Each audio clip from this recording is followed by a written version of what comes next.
Hey, what's up guys? Today I'm going to show you 10 forces that are different than your usual, riffle force, classic force, Hindu force, crosscut force, the forces that we all know. So the question is, do you really need 10 different forces? Well, the answer is yes. Sometimes it's just fun to spice things up and do something different every once in a while. And I think the more forces that you know, the more unique tricks you can come up with. There's a different force for every occasion, and I hope that you can take something from this video and come up with something amazing. Let's get into it! Alright, so this first one is the fourth variation of the Christ force, or known as the Cut Deeper force. It comes out of the book Kabbalah, written by John Ruckabomber. Now, the way it was written up is that you take a joker and a pen, and you have the spectator shuffle the deck, and when you get it back, you put the joker on the deck, getting a break on the top part like this, and you say, I'm going to write something on the joker, and as you're saying that, you lift up the double and you peek the face card of the double, in this case the 9 of hearts. You put the double back on and you write the 9 of hearts on the joker as your prediction. So what you do is you take the deck behind your back or under the table and you put the joker, maybe 5 or 6 cards down in the deck like this, and you take all these cards and flip them over, so now you have the face down joker on top with a bunch of random face up cards. Now you bring the deck forward and you have the spectator cut some cards and you say, look, try to cut somewhere above the joker. It's about halfway. So they cut some cards, maybe this many or so. You ask them to flip them over and put them on top of the deck like this. Now the situation now is that there's a bunch of face-up cards with the force card as the card they apparently cut to, the 9 of hearts, with about, 5 or 6 cards plus the face-up joker, which it looks like that's exactly what's supposed to happen, right? So it's perfect. So now you say, look, let's see if the 9 of hearts is anywhere in these face-up cards, so you can spread through, checking to see if the 9 of hearts is anywhere in these face-up cards, which it will not be. You can put these down. This is the card they apparently cut to. You put that there. You can just deal through like this until you get to that joker, which will have the 9 of hearts written on it, right? You put that there, you keep dealing through like this, and you can show that there's no 9 of hearts there. You say, look, I wrote down the 9 of hearts. The card you cut to is the 9 of hearts. Or what you can do is peek the top card, in this case it's the King of Clubs. So what you do is you say, I'm going to make a prediction, and your prediction will be the mate to it, so in this case it will be the King of Spades.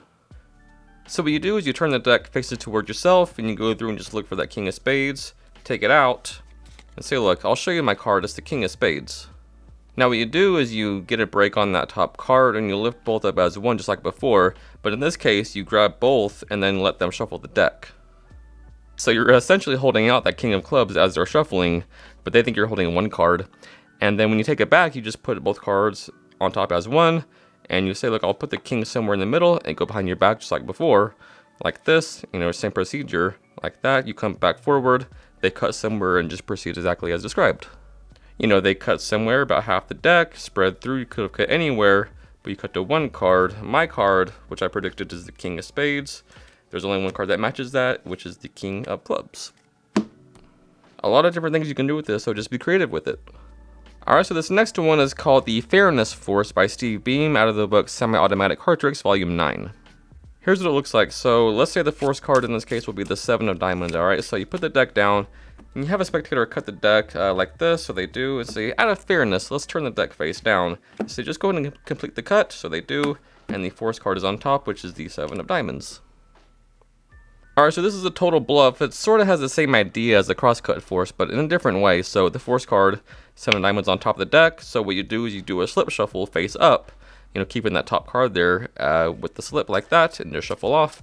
And you put the deck face up on the table. That's very important. Now you ask the spectator to cut the deck, and what you do is you want to gesture like this. Say, cut the deck like this. So once they do, you say, look, just out of fairness, we'll turn the deck face down. Now you say, look, complete the cut, and gesture again, say complete the cut, and so they do. They grab this part, the original top half, and they put it there, which they think they're completing the cut, but they're really just nullifying the cut pretty much. But it looks and feels really fair because it's the same sort of action as you would do it for a real cut, right? But it's a total bluff, and it looks fair, hence the name. If you want to have the spectator shuffle and cut the deck, what you can do is something called the Spectator Shuffle Holdout by Benjamin Earl. And here's what that is. So you hand the deck to the spectator and ask them to spread over a few cards and put them face up on the table like this, alright? So that retains your 7 of Diamonds right there on top. You ask them to shuffle the cards like this, so they do, and you have them repeat this process until there's no cards left. So say spread over a few cards, put some more on top like that, repeat that until there's no cards left like this, and they do.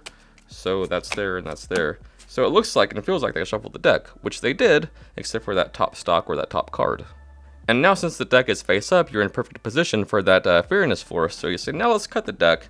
And, you gesture like that, and then out of fairness, let's turn the deck face down and say complete the cut. So they do, and they shuffled and cut the deck, maintaining their force card. Alright, so this next one is called The Optical Force by Jack Avis. It's out of the Chronicles by Carl Fulvis. The way it was written up is that the spectator would cut some cards like this, and they would put them back on like that, and you would take the card that they cut to, and then that would be the force card. Or so it seems. So it's really a force, and the force card is on the bottom of the deck, and they cut somewhere, they put it there, and you take the card out, and it's the force card. But that whole getting them to cut and putting it there is kind of weird, so what I did to it is just made it like a dribble force. So you just dribble the cards and have them say stop anywhere, and then once they do, you put it right here, and apparently take that card. But what's really happening is you're taking the card out from the bottom with your thumb like this as you go in like that. So it looks really good. The force card, Queen of Diamonds, you dribble, they say stop, you put those there, apparently take the card out that they stopped at, in reality taking the bottom card with your thumb, and it's the Queen of Diamonds. Alright, so this next one is sort of a multiple force. Really, it's a spectator cuts aces procedure. And I've always felt that the spectator cuts aces procedures are just forces. So really, there's a lot you can do with this rather than just having them cut to aces. So the one I'm showing you now is a really easy one. It's called the 37th Method by Ed Marlowe out of the Mint Volume 1. Alright, so I'll show you an effect that uses this and I'll break it down for you, alright? So let's say that we had a spectator cut the deck into 3 piles. So they do that's 1, 2, and 3. And they could have cut anywhere, but let's take the top cards of each packet. That's 1, 2, 3. And let's see. You know what? Before I show you these, before I made a prediction that I think that you'll cut to a king. In fact, I'll place a $100 bet on this that I think you'll cut to a king. So let's see, the first one is a 4, not a king. It's a 2, not a king. Let's see what we got as the last one, a 6. Damn. You know what, let's take these cards though. I think there's something we can do with these, which is kind of interesting. Before I came here, I actually put 3 cards in my wallet, which is the, which is a 6, a 2, and a 4 of clubs. That's kind of weird. But let's take it a step further. Let's see, 6 plus 4 plus 2, that's 12. So let's count down 12 cards. That's 1, 2, 3, 4, 5, 6, 7, 8, 9, 10, 11, and 12. The king. Got the king of spades, just as I predicted. But not just any king. See, on these cards here, what I've done is I wrote down the king of spades. Alright, so this is how you do it. First of all, this 100 is fake. You can find fake 100s on Amazon. They're like movie props you can buy. So what you want to do is put that there in your wallet and then take 3 cards from a different deck, and on the back of them write your prediction. In this case, the king of spades, so the king of spades, and then whatever number you want to force, in this case 12, so 6 plus 2 plus 4 equals 12. So put those there face up in your wallet like that. So next you take your force card out, in this case the king of spades, and then your other 3 cards, the 4, the 2, and the 6, and you put your king at number 12. So 1, 2, 3, 4, 5, 6, 7, 8, 9, 10, 11, and 12. Next you put these 3 cards on top and you're ready to rock and roll.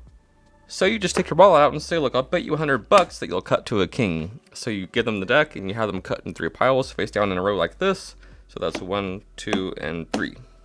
So what you do is you pick up the first pile that has the force cards on them, right? So let's see, we'll take the cards that you cut to. That's 1, 2, and 3. You're just taking off the top cards of each packet at this point.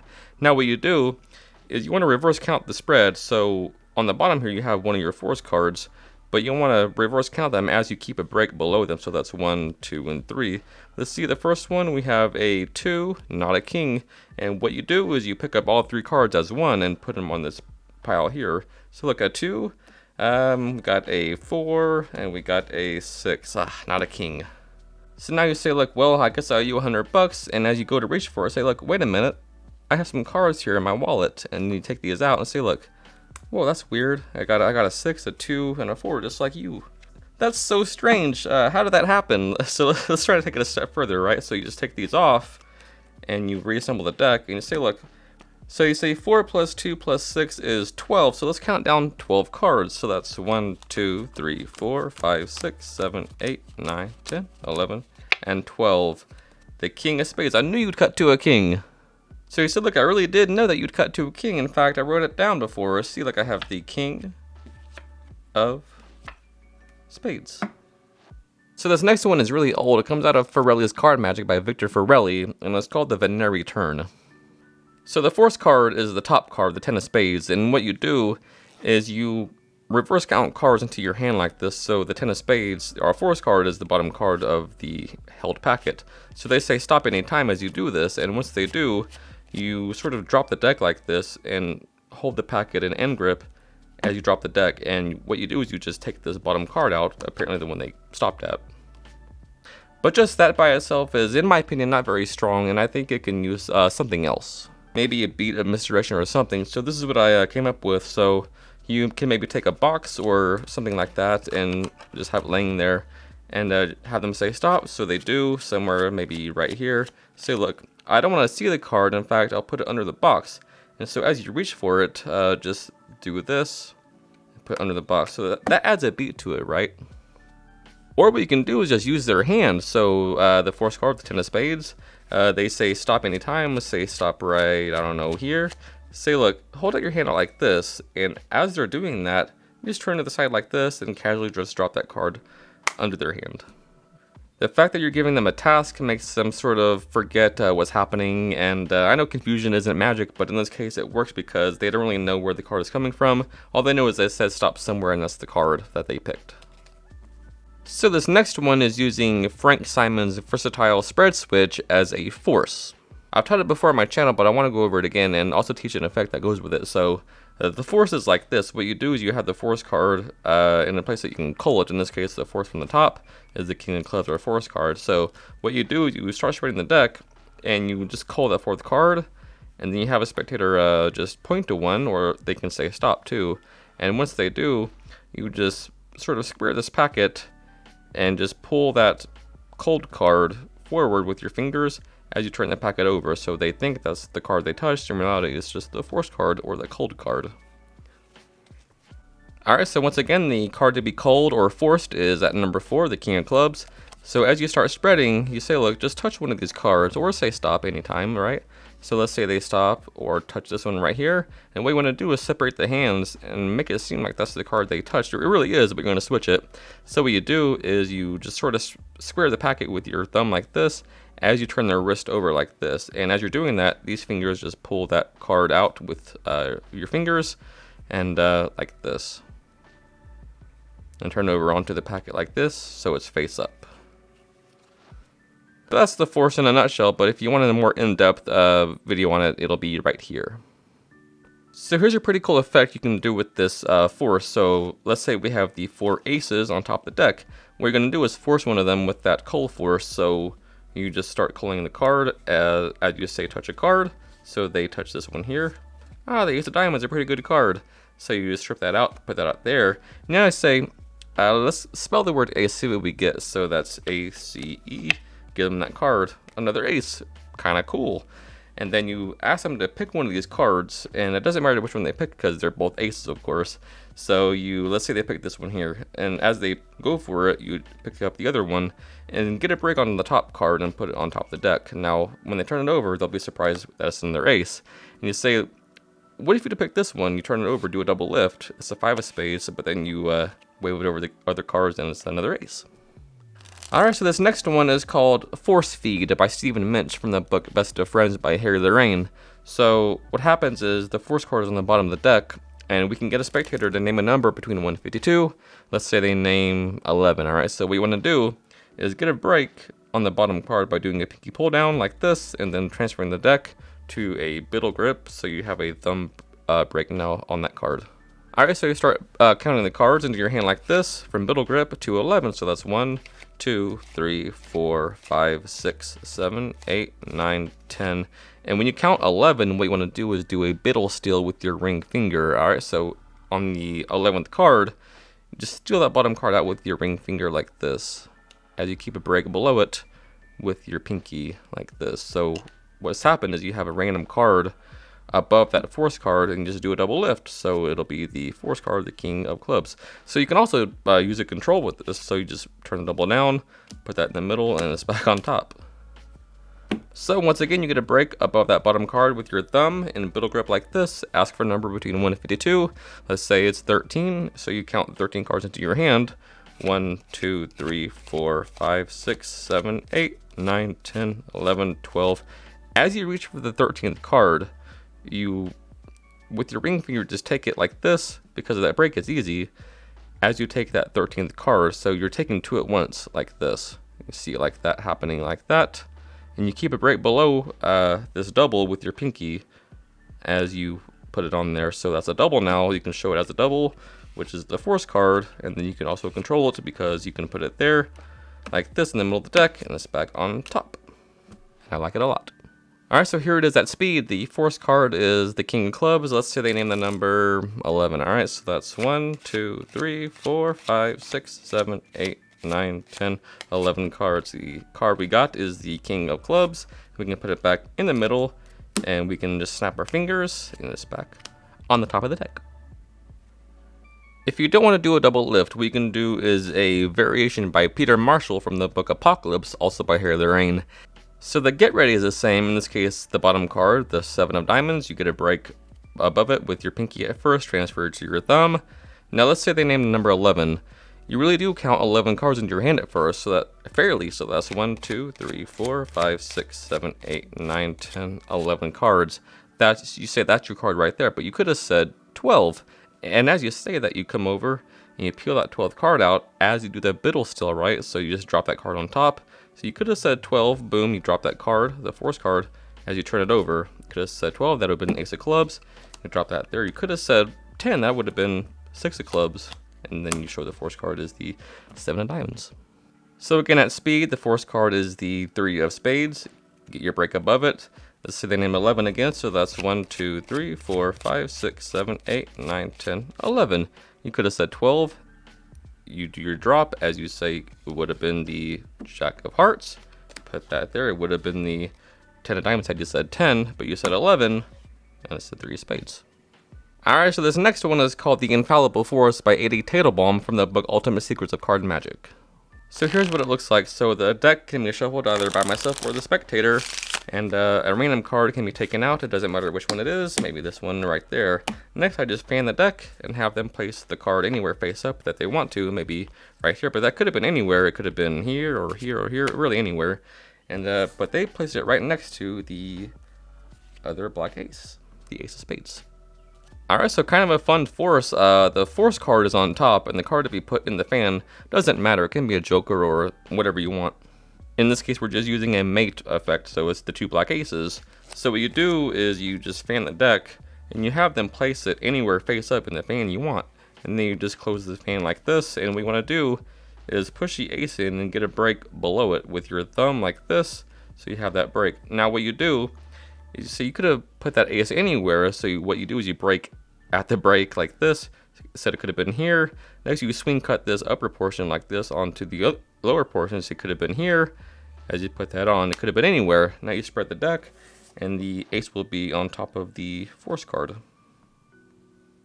Alright, so this next one is called the 21 Force, and as far as we know, it's unknown who created it, but it first appeared in $1 Million Secrets by Frank Simon. It's been thought that it's an Ed Marlowe idea, but we can't know that for sure because it's a mathematical idea, so it can go way back, you know, to the Stone Ages.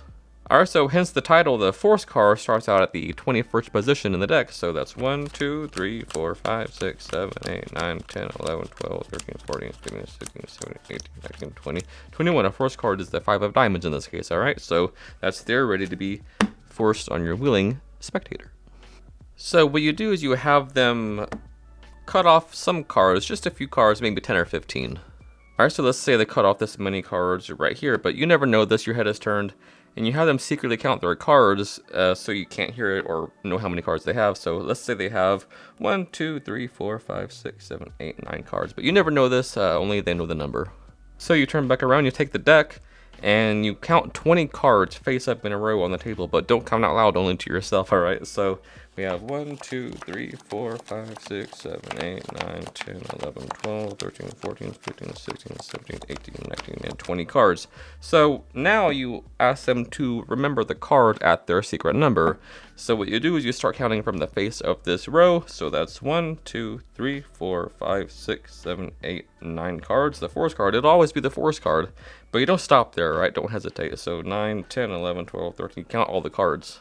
So just as long as they cut, less than 21 cards, it'll always be the force card. So this next one is a really cool force idea that doesn't have a name or anything. It's just from an old book by Nick Tross called Mental Card Miracles. And it's in the effect called Double Prediction, and so it's a way to force 2 cards essentially. So the setup is you take your 2 force cards and you put any random card in between them. So my force cards are the 8 of spades and the Jack of hearts. So you put just any card face down in between them. Next you take another card face down, put it on top of that, plus another random card. So from the face up you have random card, face up, random card, face down, force card, random card, face down, force card. So what we can do is have these 2 predictions written down on a billet or a piece of paper, whatever you want to do. Or what I do for this trick is I use a Himber wallet. So just have them both loaded in both compartments like this, and you're ready to go. So what you do is you take the deck and you demonstrate what the spectator is supposed to do. You say, look, what I want you to do is take the bottom card out like this and turn it face up and put it somewhere in the middle of the deck like this. And once you're done, what we'll do is take out both the cards that are right beside it like this. So now you say, since I don't want to see what the cards are or have any chances of glimpsing it, just take the cards under the table. So once they do that, they'll take the bottom card out, which is that random face down card, and they'll reverse it, putting it somewhere in the middle of the deck. And then what they'll do is bring it back out and say, did you cut the deck? And they'll say no. Well, why don't you cut the deck just to make it even more random? So they'll cut the deck, thus centralizing the setup, right? So they cut the deck, then you spread it and say, look, you put the 9 of diamonds in between 2 cards. We'll take them out like this, and at this point, these 2 cards will be the 2 force cards. Right, in this case, it'll be the 8 of spades and the Jack of hearts are 2 force cards.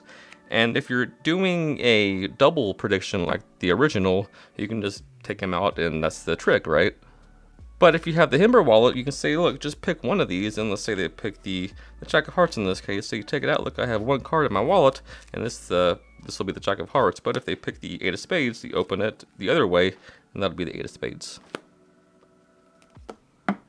Alright guys, so as always, I hope you learned something new from this video, and thanks for watching. Until next time, happy practicing. I love you guys.